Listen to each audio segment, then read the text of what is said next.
السلام عليكم ورحمة الله وبركاته. كم جرتوا نجاك سني فيادا ما شاء الله والله ير جروب باي سنة متطلع باي أو وجران اللي دلقا رابجتشجع والله تسني تنبين تريرا دي هم قد سنجافتا باي سنجلتهم فن ربي من ذاك سنجنة سني فتايسو جتشا والله أما سينا تكو كان دوا سجل جنو ديفت بولتين كنا جنو ديفت كان رجع فدي والله باجي قلبين كيانا تقامي إذا إن شاء الله نمشي دبرس ولا لوس سينيتشي بكر نرادر بينو تكيرا نمتشي سينيتشا إن شاء الله نمني أفان أما كان أجينيو جرات تكورا متى رامو ربنا دندسي تكيني سيني دبر فدا أكنا جرا نمتشي إقرأ TV kan jedhamu Iqra TV ni gayo sambe kutay kan biyya Saudi kanati kan Dr. Ayman Rushdi fane irra tajwida nama barsisanu Iqra TV sanarratti fatwaanu tu kennama jiru ulamaan tokko jira taani fatwaatu godhaa jiranu dubartiin way dawwalte salaamu alaykum jette yaa sheekh ربنا وانجلا كونا إيسا وانجلا قدانو جد جرا وانجلا كونا إيسا جت غافت جنان شيخني ربنا غفور الرحيم ربنا إيسا دا مرار فتادا نماسي إيسون مالا إن شاء الله غرام مرتني جدني جناني شيخا كنو وانجلا كان كوچمادا أيرو تربان حجي غودي أمان حجي غودي كانتي إجاكوتين كابار غندني Tawaafi nan godha namoota tawaafi godhan nan argaa kaabaa mojii ko arguun dandeenye ijuma kootu bakka nan argu kaabaa ammas immoo yeroon televizyinaanis namni kaabaa laalu kaabaa dhiiseetiyyuu kaabaa natti mul'isuu dhiise nama tawaafi godhu bichaan arga jakootiini kaabaa amma sana guddatu iji kan koon argu takka kaargeen beeku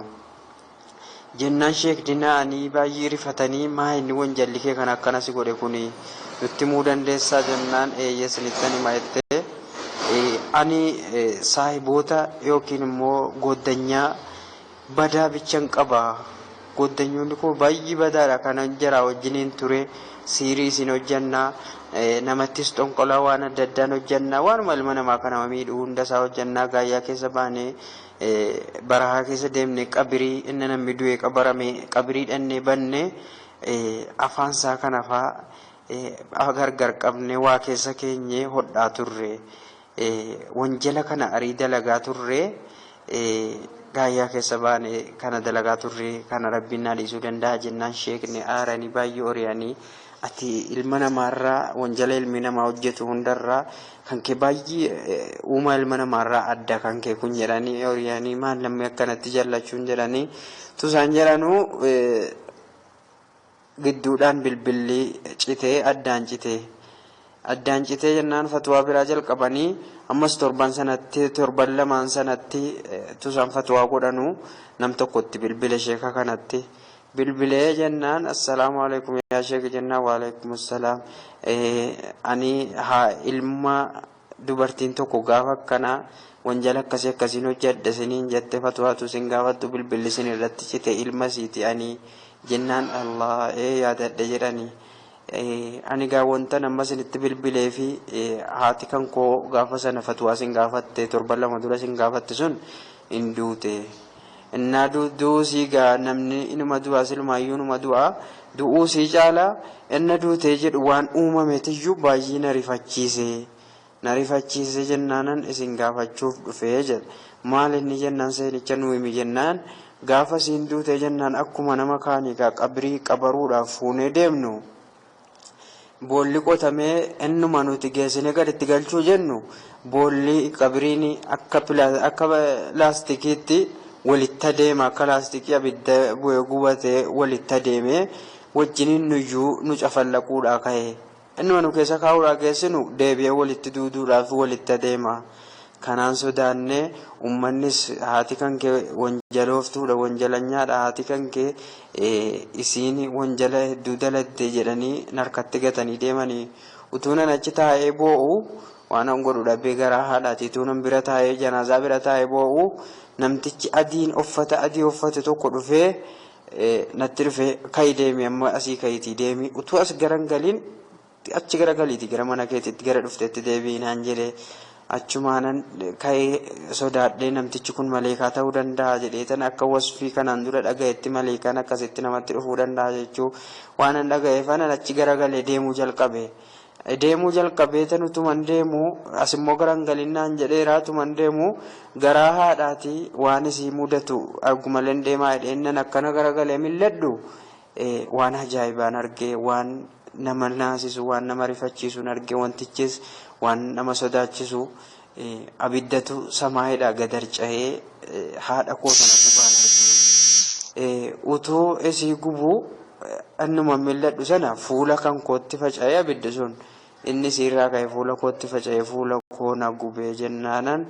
achumaan deeme kun ammoo wana fuulli kan koo madaadha yaa sheeka gaa wannan si gaafachuu fedhe wanjala haadha kooti rabbiin na qabaa inni abiddaan gubadhe suni wanjalli anarras jiraachuudha moo akkamii jedhe sheeka gaafannaan insha Allah rabbiin gaasii fadhiisu dhugumatti haati kee wanjalooftuudha waan wanjalarraa walitti qabde si nyaachifte si guddifte waan ta'eedhaaf